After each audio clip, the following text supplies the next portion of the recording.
Somos da Carbonfy, o podcast da Carbon Business School, a escola de negócios do mercado de crédito de carbono e finanças regenerativas. E o dossiê que a gente tem na mesa hoje traz um caso prático bem intenso sobre isso. Exatamente.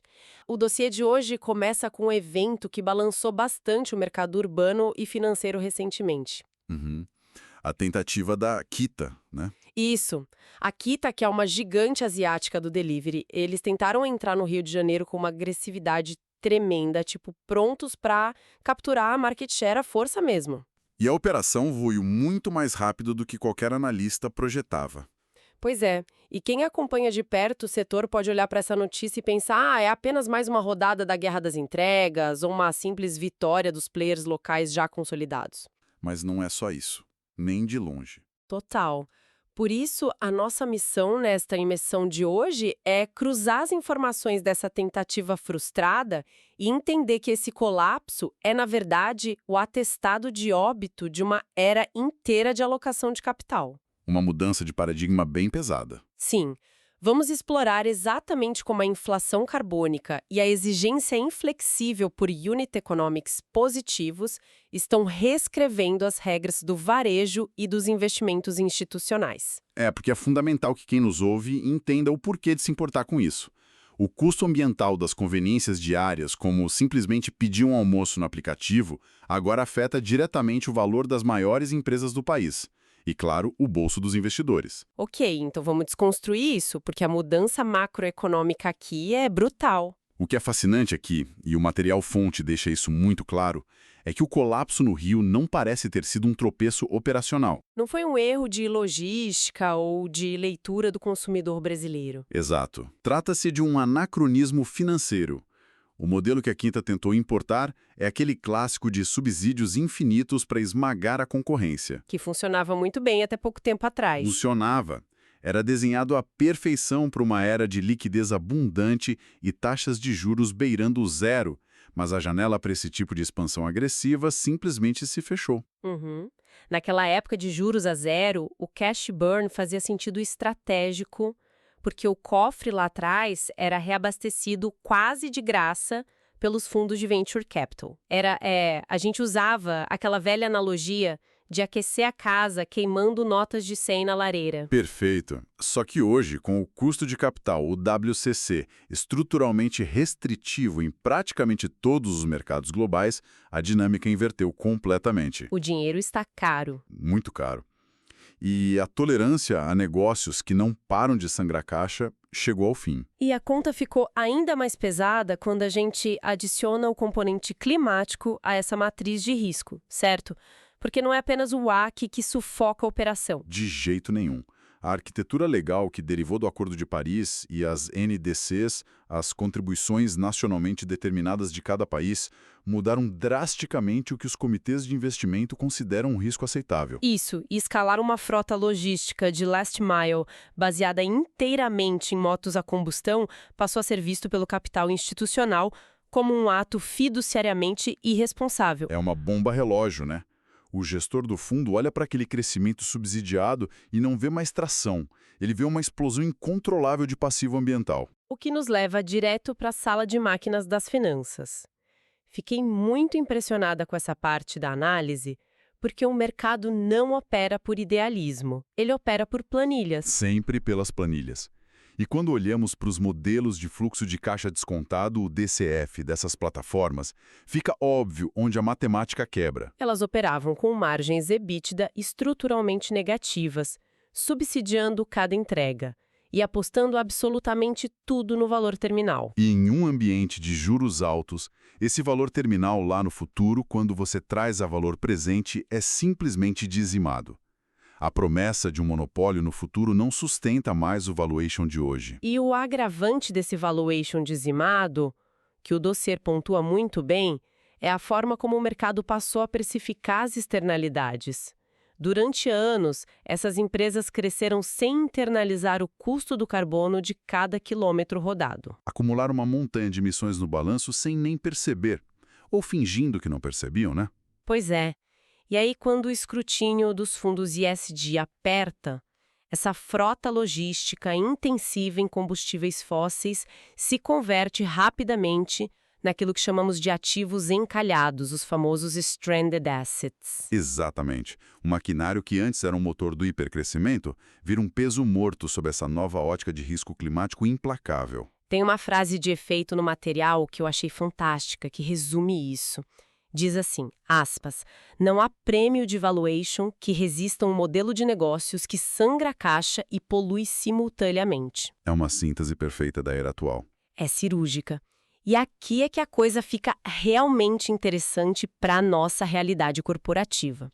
Porque a falha da Queta não fica isolada lá no ecossistema das startups de aplicativo. Não mesmo. O efeito cascata é enorme. Vamos trazer essa motocicleta a combustão, aquela que está subindo uma ladeira no Leblon agora ou cortando a Avenida Faria Lima direto para o colo das gigantes do varejo nacional. O escapamento dessa moto agora é um problema de quem vende o produto e não apenas de quem faz a entrega. Se a gente conectar isso ao cenário maior, a ponte regulatória para esse problema no Brasil já está construída e operando. A Resolução 193 da CVM... Certo. Ela mesma. A CVM alinhou o Brasil aos padrões do ISSB, e isso mudou o jogo para as companhias de capital aberto. O relato de emissões não é mais uma peça bonitinha de marketing de sustentabilidade. Tornou-se um imperativo fiduciário incontornável. E a pressão não está apenas no escopo 1 e 2. Não, a regulação vai direto na jugular da cadeia de valor ao exigir transparência total sobre o escopo 3. E é aí que as grandes redes de farmácias, as franquias de alimentação, o e-commerce entram em desespero, porque eles terceirizaram a entrega por anos, justamente para limpar a operação interna, tirar o ativo do balanço. Mas o escopo 3 puxa essa pegada de carbono de volta para a demonstração oficial deles. Exato. Se essa última milha não for descarbonizada, a varejista incha o próprio passivo ambiental aos olhos do mercado. A emissão da moto entra na conta dela. E o impacto prático desse inchaço é financeiro e é imediato, né? Imediato. O investidor institucional estrangeiro, que lida com regulações pesadas como a SFDR lá na Europa, ele não tem mais flexibilidade para alocar capital em carteiras com balanços de carbono sujos. Não passa no compliance do fundo. Não passa. Quando esse fundo analisa a varejista brasileira com o escopo 3 fora de controle, a reação automática é aplicar um desconto punitivo aos múltiplos da empresa. Ou seja, encarece brutalmente o crédito. A ação da varejista sofre pressão de venda. E se a empresa for ao mercado emitir debêntures, por exemplo, o prêmio de risco exigido pelo mercado vai ser consideravelmente maior. A ineficiência da moto lá na ponta destrói o custo de capital da corporação inteira. Um efeito cascata que corrói a competitividade de quem ignora a externalidade. Mas, como a gente sabe, o mercado financeiro abomina o vácuo. Então, o que tudo isso significa na prática? Como o mercado está resolvendo esse buraco deixado pelo colapso do modelo subsidiado? A solução elegante que está emergindo é a transição daquele venture capital temerário, que a gente citou, para a dívida verde estruturada. O que me chamou muito a atenção nos documentos é o papel dos FDICs, os fundos de investimento em direitos creditórios. Eles agora ganham uma roupagem verde desenhada especificamente pelos bancos de investimento para atacar esse problema da última milha. Sim, a engenharia financeira da Faria Lima se adaptou muito rápido. Em vez de injetar dinheiro para dar cupom de frete grátis, o capital agora é direcionado para a execução de um capex verde real. Que seria trocar frotas a combustão por motos elétricas e bicicletas de carga. Isso. E o pulo do gato nesses FDICs verdes é como eles alinham os incentivos. O operador logístico que se compromete a eletrificar a frota acessa esses recursos com uma vantagem competitiva crucial. O Greenium. Exato, o Greenium.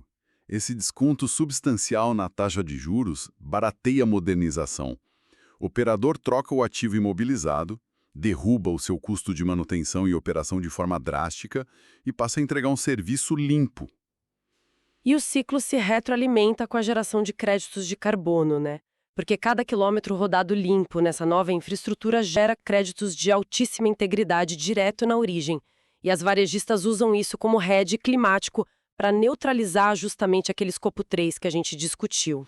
Neutraliza o risco, Ou, de forma ainda mais dura, as varejistas passam a exigir contratualmente que todo o SLA da entrega seja executado por frotas 100% eletrificadas. O resultado final para a demonstração financeira é blindagem pura.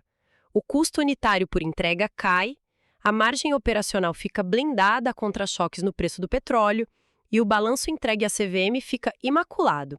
A liquidez do mercado migra naturalmente de quem destrói caixa para quem mitiga carbono. É uma realocação de capital em tempo real acontecendo debaixo do nosso nariz. E isso levanta uma questão importante. Pensando em quem está na linha de frente estruturando essas carteiras ou tomando decisões em conselhos de administração, precisamos projetar os próximos passos.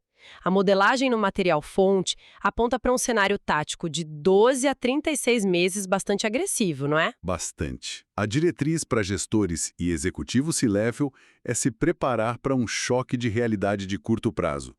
A primeira onda é a asfixia de crédito. A compressão de múltiplos atingindo em cheio quem manteve frotas fósseis. Sem dúvida.